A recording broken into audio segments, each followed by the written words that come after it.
Hey everyone, I'm gonna do a quick video for you guys.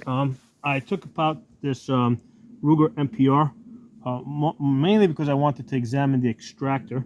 I wanted to see how the Ruger MPR had the extractor set up from the factory, and it turns out that the MPR uses both the O-ring and the plastic insert. Okay, so this thing needs to be cleaned, obviously. So you see, it's got the plastic insert in there, spring, and then the O-ring around it. But interesting thing that popped up is the firing pin is broken. Okay, and I was just using this a few days ago, and AR-15s will work with the broken firing pin because the firing pin is basically in a channel, right? So even though this firing pin here is in two parts, right? If I push this in over there and push this part behind it, right? You can see how when I push it, you can see how it pushes through. Oh, no, time it slipped. Now, mind you, normally the extractor would be holding this in place as well. So normally that would be there. So it's being held, right? So you can see how, oops, see how that firing pin comes through the hole. Hey everyone, a quick update. I went through this box of AR-15 parts, and I found what I think is a premium firing pin and bolt cam. I probably ordered this the last time this thing broke. I said, hey, let me get a premium part to replace this with. So I'm going to put this in there, and we're going to see how long this lasts. So I wanted to add this to the video so I have a point of reference. So the next time, if this breaks again, I'll be able to come back and look at the date that I uploaded this video, and I have an idea of how long this lasted, or if it broke, or I'll have a better sense of, is it worth getting this part here from Obsidian, because it says enhanced AR-15 bolt carrier pin kit. So supposedly this is enhanced. So we're going to see how this holds up in an AR that apparently likes to break AR-15 firing pins, because this is the second one I've been through in 3,000 rounds. So we'll see how it does. So that's the part we're putting in. Oops, there it is. Obsidian arms. Probably got that from Optics Planet. Hey everyone, on this MPR bolt, another interesting thing I just noticed. The gas seals. There's only two of these gas rings here. So one of them is missing, because there should be three of them there. What I did is I did a quick test where I just kind of put this in here like this to see if it will stand. Oops. And it won't stand. So we're going to also change out these gas rings. Now, I am kind of tempted to just throw out this whole bolt carrier and bolt, because I do have like a brand new nickel boron one that I could put into this gun that I really like.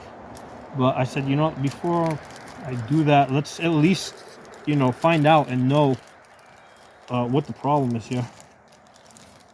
Let's see if I can get those gas rings out without losing them.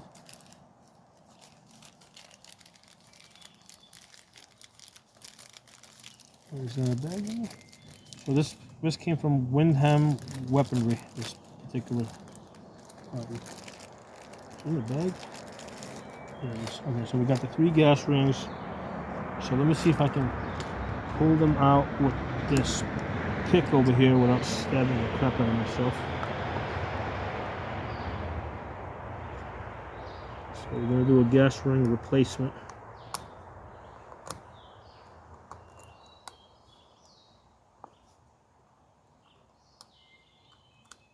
I think I've only had to do this once before, so I'm not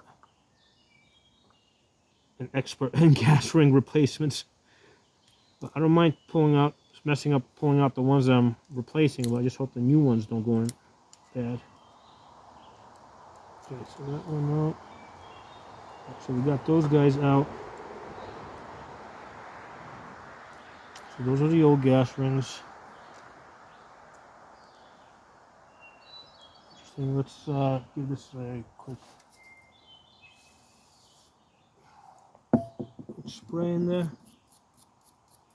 Okay, so let's get out these new gas rings. Actually, I want to do a quick comparison.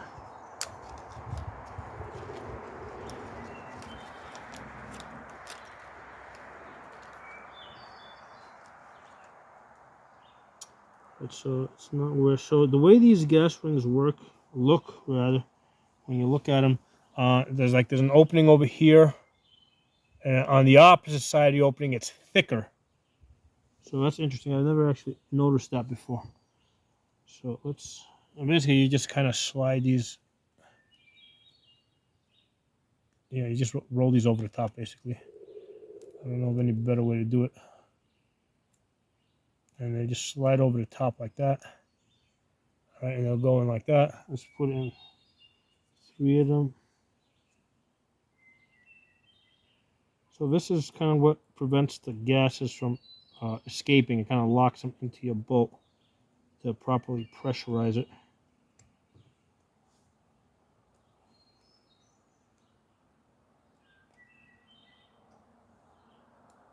So I'm pretty much doing this out of curiosity, because I want to know if this is going to fix the problem or if this thing is going to break. Because, like, I can tell you guys right now, if my life really depended on this gun, I would just chuck out the entire bolt carrier and just put in a whole new bolt carrier. All right, so let's see if that makes a difference with this test over here. And make sure you guys can see me. Yeah, you guys should be able to see me there.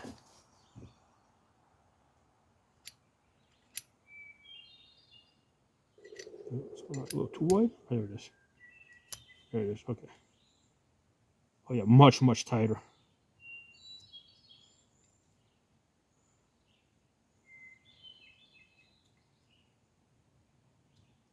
Yeah, that's much tighter. See, now that'll stand like that.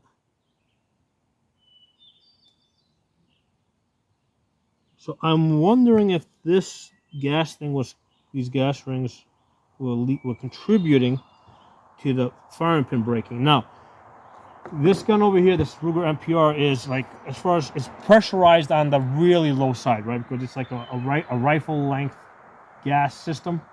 So it is like really light recoiling when shooting 5.56. So I actually had to put, from the factory, I think I put a lighter recoil spring, because the problem, I put a lighter recoil spring in there or a lighter buffer weight. I don't remember which of the two I changed, because I was getting failures to lock back, because the system was pressurized so low that unless you were shooting like 6.2 green tips, it would fail to lock back. And in the last, I don't know, 2 years, I had noticed that problem stopped, and now I'm wondering if it's because the gas rings had started failing. So it's going to be interesting when I shoot this. Is the gun going to lock back when I shoot it? It still will not lock back with steel case, with Tula. I have to use brass with this to get lockbacks. That's not on all MP3s, because I have seen other people who have shot MP3s that will shoot steel case better. Mine in particular doesn't, but I mean, I don't know. I mean, there's sometimes there are minor differences from one rifle to the other. So anyway, we shall test it out and we shall see. All right, everyone. I decided I want to test this thing out for you guys. I've kind of like cobbled together a whole bunch of little segments on this, because I had no idea where I was going to take this. But I said, hey, let's try this out. Let's start off with this brass Remington 223. I've got a whole bunch of magazines loaded here with 1 round. And what I'm testing to see is if I'm going to get locked back. Okay, so that's the first thing I want to check, to see if I'm going to get locked back on this. So let's go through this.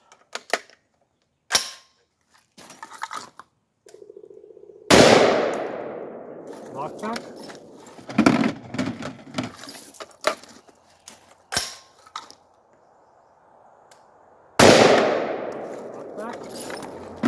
I think I may have solved the problem that I didn't know I had. I think this gun actually came with only 2 gas rings instead of 3, and I just never noticed it.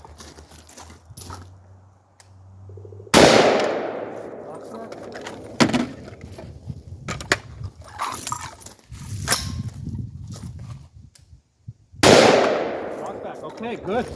I want to do this. I've got like 6 rounds in here.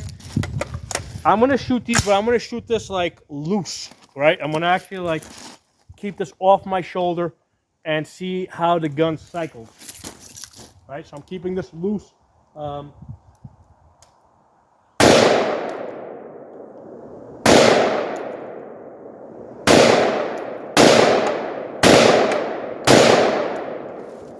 And it went to lockback. I figured out the problem, I think. I figured out the problem. All these years I had some difficulty. I never noticed that there was a gas ring that was missing. I just noticed that today. Because this was a gun that I had to have it pretty solid in my shoulder.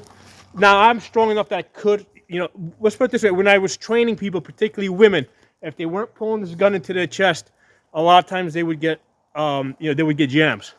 And it ended up being that gas ring that was missing. Let's do this. By the way, I did have like a brand new nickel boron bolt that I was just going to throw into this thing if I was going to have any problems now.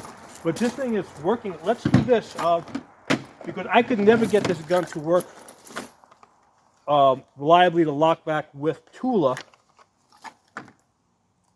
Let's see if we can get this to lock back with Tula. Again, we're going to put 1 round in each magazine.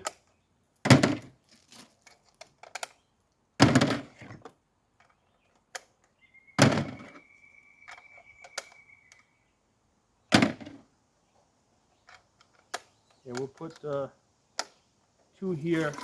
We'll put 4 here, and we'll shoot it loosely. If we get to this point, if we get the lockbacks.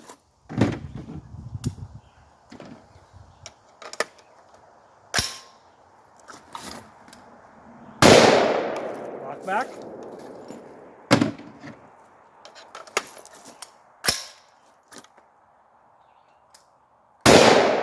Lockback.